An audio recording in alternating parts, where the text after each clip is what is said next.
여러분 안녕하세요. 오늘 얘기는요 숙성사료 권장하는 이유입니다.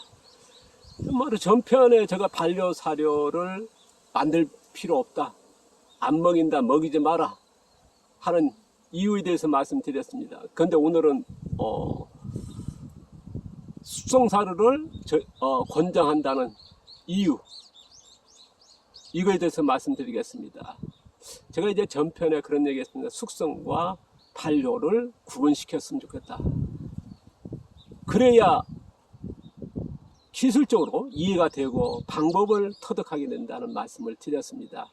현재의 미생물학이나 농업학이나 생물학이나 발효 전문가들, 미생물 전문가들이 구분 안 합니다. 제가 전편에 예를 들었습니다. 김치가 반려식품이냐 숙성식품이냐, 그러면 99%가 반려식품이라고, 어떤 때는 숙성식품이라고. 자, 오늘 앞에 섰습니다. 이거는 김치는 반려식품이라 해놓고 또 돌아서면 또 숙성식품이라고, 숙성이라 얘기하고. 이게 지금의 문제랄까요? 그러니까 어떤 분이 묻습니다. 숙성과 발효가 뭐가 차이가 뭡니까? 같은 겁니다. 같은 거라 얘기하고 틀리지 않다. 근데 실질적으로는 어떻습니까? 우리가 이제 미생물을 다루고 하신 분들은요, 이 차이가 있다는 분명히 압니다. 근데 그걸 표현을 못합니다.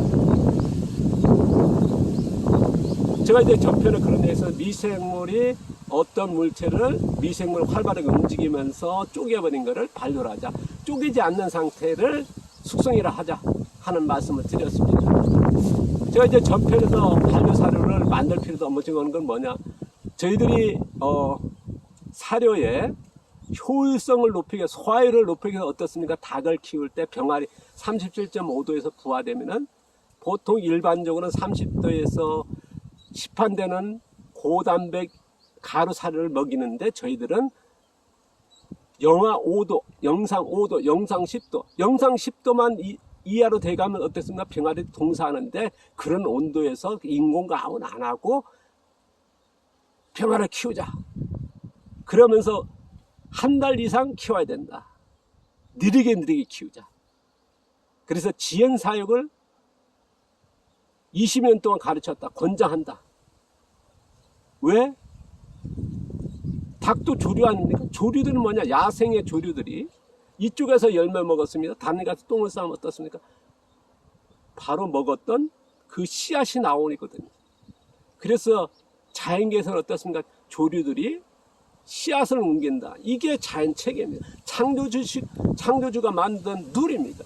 조류는 30에서 70분만 소화되게 해서 이곳 저곳으로 씨앗을 옮기게끔, 어쨌든 창조주가 만든 룰이거든요.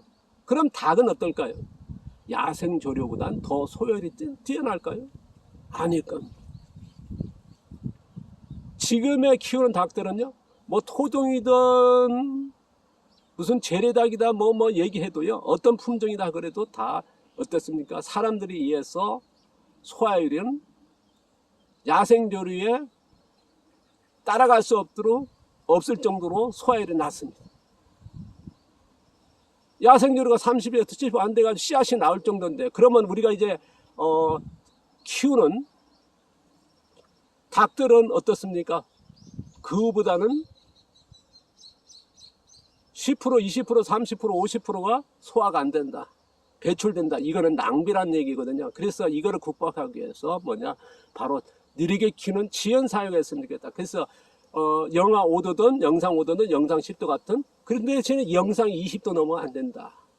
저는 이제 영상 5도 그 사이에 10도 이하로 해서 이른 봄에 병아리 키우는데 한 달씩, 그때에 거친 먹이와 여러 방법으로 해서 큰 닭이 됐을 때, 해부했을 때요, 도축이라 그러는데, 정확히 하면 도계라도 합니다. 했을 때의 장이, 소화기관이죠.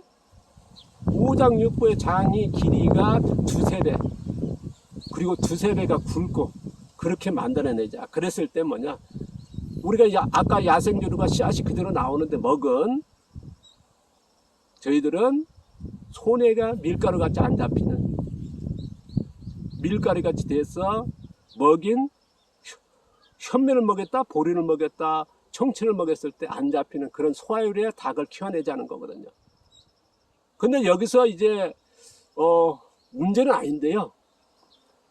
일반적으로 이제 족성사육 빨리 키우는 뭐 37.5도에서 부화해서 30도에서 뭡니까 시판되는 병아리 고단백의 가루사료 먹여서 빨리 키우지 않습니까? 저희들은 한 달 이상, 제가 건달을 한 달 늦게 키우니까 그러면 한 달 정도를 이제 빠르게 저희들 비교했을 때 키우거든요. 그랬을 때 뭐냐, 바로 닭보다는 소화율이 떨어지기 때문에 반려 사료를 뭐 먹이기도 하고 이제 그쪽으로 가는데요. 대개 보면 시판 사료 그냥 먹이기도 합니다만은 친환경 축산이라든가 여러 형태의 축산에서는 반려사를 만들게 됩니다. 근데 저희 같은 게 뭐냐, 100% 국내산 주변에 있는 자원으로 해서 사료를 만들자는 거거든요. 근데 여기 우리가 이제 주목해야 할 게 뭐였습니다. 뭐 청치라든가 쌀깨라든가 보리, 현미, 백미 이런 것들은 어떻습니까? 거의 수분이 없는 건조 상태입니다. 뭐 1년, 2년도 보관되거든. 단지 뭐냐, 오래 보관했을 때 약간의 차이가 있습니다만은 뭐 벌레 생긴다든가 아니면 그런 보관 상태에서 자릅니다. 그러니까 장기 보관이 된다는 거거든요. 한 달씩 이상을 되니까. 근데 우리가 이제 주변 자원에 보면요, 뭐 비지라든가 그 유사한 형태의 수분이 있는 것들이 있습니다. 콩 같은 게 뭐냐면 단백질이 40% 정도 아닙니까? 그러면 사료 자원에서는 뭐냐, 최고의 자원이 콩입니다. 근데 콩은 너무 비쌉니다. 외국산에 비해서 뭐냐 3배, 5배 이상 비싸지 않습니까? 그럼 그걸 이제 뭐 갈아가지고 사료를 만든다는 건 힘들고요. 그 다음에 쉽게 확보할 수 있는 게 바로 비지입니다. 우리나라 전역에 두부 공장이 있고 거기서 이제 비지들이 나오지 않습니까? 그럼 비지를 뭐 아주 저렴하게나 공짜로 얻을 수 있거든요. 무료로 수거할 수 있습니다. 왜냐하면 그분들은 계속 배출해야 되고 매일 수거하는 사람들이 필요하거든요. 그런데 내가 필요한 양의 뭐 2배, 10배씩 나오고 아니면 100배씩 수거할 수밖에 없는 상황이 있습니다. 그러면 그거를 어떻게 할 거냐? 쓰지 않을 거냐? 버릴 거냐? 어쨌든 비지는 뭐겠습니까? 콩을 두부를 만들고 나면요, 그래도 단백질이 높습니다. 옥수수가 10%대거든요. 근데 저렴하니까 또 생산량이 높으니까 이제 대개 수입하는 그걸로 쓰게 되는데요. 국내에서 하더라도 어쨌든 농사 짓게 되면 힘듭니다. 생산량도 그렇고 그러면 비용이 굉장히 올라가거든요. 그러니까 재배해가지고 뭐 닭살을 만들어서 옥수수 재배해가지고 그렇게 하는 분들이 거의 없는 이유가 그거거든요.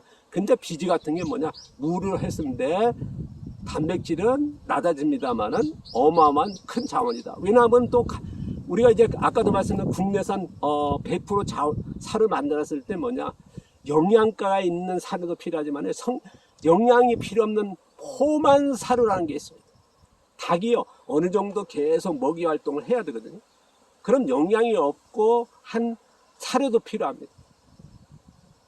근데 영양이 조금 더 들어가는 비지는 뭐냐, 더 기가 막힌 것도 공짜에다. 그러면 수분이 많으니까 뭐냐, 장기 보관이 안 되는 겁니다. 우리가 보관하려면 아까도 했습니다. 보리나 뭐 그런 것들은 수분이 없으니까 장기 보관됩니다만, 그래서 수분이 많은 건 뭐겠습니까? 소금,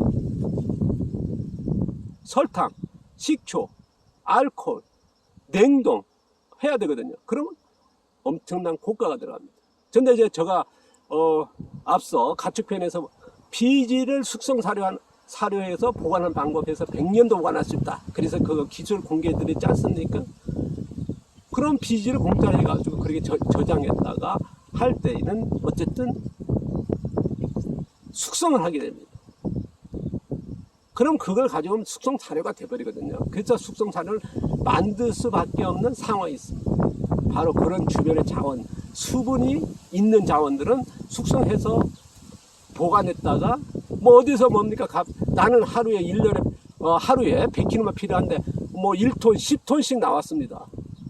그럼 그걸 갖다가 장기 보관하는 거죠. 했다가 필요한 만큼 쓰는 겁니다. 그러면 거기에 뭐냐, 반려가 아닌 숙성을 해다가 쓰시라는 거. 그러니까 숙성 사료를 만들 수밖에 없습니다.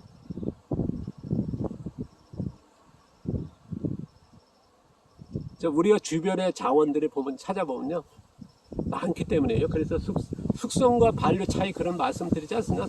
반려는 뭐냐, 어떤 거를 미생물로 해서 쪼개버리는 거다. 쪼개니까 어떻습니까? 밖에서 쪼개주고 닭을 먹이니까 닭이 소화율이 더 높겠죠.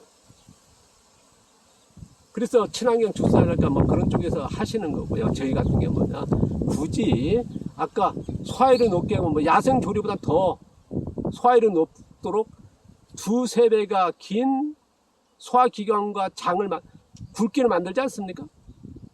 그럼 야생 조리보다는 더 소화율이 뛰어나도록 씨앗 거의 현미를 먹였습니다. 보리를 먹여서 안 잡히거든요. 그래서 저희들이 방송에 소개해준 닭이 명예로 존중을 받는 겁니다. 그런 닭이 됐기 때문에. 그러다 보니까 굳이 반려사를 만들 필요 없고, 그런데 우리가 숙성사를 만들려는 건 아니지만은 어쨌든 그런 자원이 있을 때는 뭐냐, 반려가 아닌 숙성을 해서 장기 저장했다가 이제 그때 뭐 100톤, 10톤, 뭐 1톤씩 나왔다. 그런 거를 이제 수거해 가지고는 거의 자원으로서 이제 공짜로 얻을 수 있는 기회가 많습니다. 그렇다면 어떻습니까? 지금 시판 사료에 뭐 700원, 800원, 대량으로 했을 때 500원대고요. 그러면 저희들이 뭐냐, 뭐 농가마다 틀린다면 500원, 400원, 600원, 700원, 뭐 800원 하면요, 시판 사료 가격이 만들면 정말 물랄랄하게 만들었어요. 그리고 잘 만든 농가들은 400원, 500원대로 만들거든요. 지금 제가 키로당 200원도 안 되고 사료를 만들어서 닭 먹이지 않습니까? 그런 결과를 감당하는 거예요. 저도 이제 아까 비지 얘기했습니다. 비지 8년, 10년 된 거 지금 꺼내서 먹입니다. 그거에 여러 가지 뭐 청치, 백미, 보리 뭐 이런 것도 섞어서 먹이거든요. 그리고 국내산 사료로 그런 가격으로 만든다는 건 이건 뭐 대단한 거 아니겠습니까? 그래서 숙성은 할 수밖에 없는 상황이 올 수도 있다. 뭐 굳이 할 필요 없는데 그런 자원이 있으면은 숙성했다가 이제 먹이게 됩니다. 그러면 이제 숙성 사료가 되는 거죠. 자, 오늘도 길어지는데요. 감사합니다. 계속 그거에 대해서는 얘기할 거고요.